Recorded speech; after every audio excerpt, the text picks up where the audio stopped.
I met Hilda back in 1986, a long time ago. And at that time, we were both at the University of Maryland. Hilda was an associate professor, and I was an assistant professor. But Hilda's the person who really introduced me to some powerful ideas in learning to teach, such as pedagogical content knowledge. So some of you who know some of my work, I like to talk about that. I learned a lot of that from Hilda. Hilda also really stressed the importance of really specifying your theoretical assumptions. And so it's because of the powerful ideas that Hilda has about teaching and learning and about her stress on theoretical assumptions that Brian and I want to actually invite Hilda to speak. You know, it's always good if you know how people are going to introduce you before you give your talk, so that you can try to say the things that people set you up to talk about.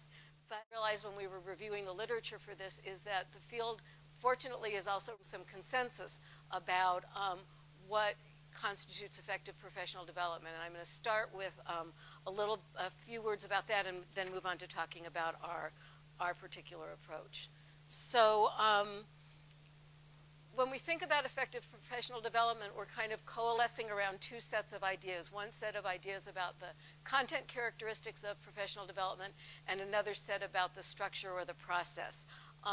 In terms of the content, one of the top issues is that professional development should be situated in practice, that it should address problems of practice, that the learning experiences that teachers have are learning opportunities they have are grounded in their own practice, and it builds on, now this is good, Joe, it builds on teachers' pedagogical content knowledge. So there's a first link between how Joe introduced me in the work that I do.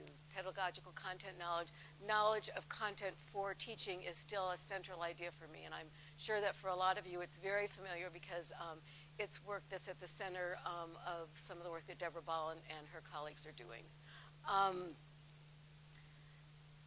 One thing that doesn't mean is that professional development has to occur in classrooms, and part of what you'll see in the model that we use is a way of trying to situate professional development in classroom practice without having it occur in the classroom.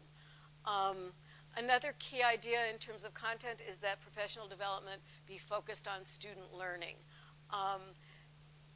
High standards for students are, of course, critical to a lot of the educational movements today.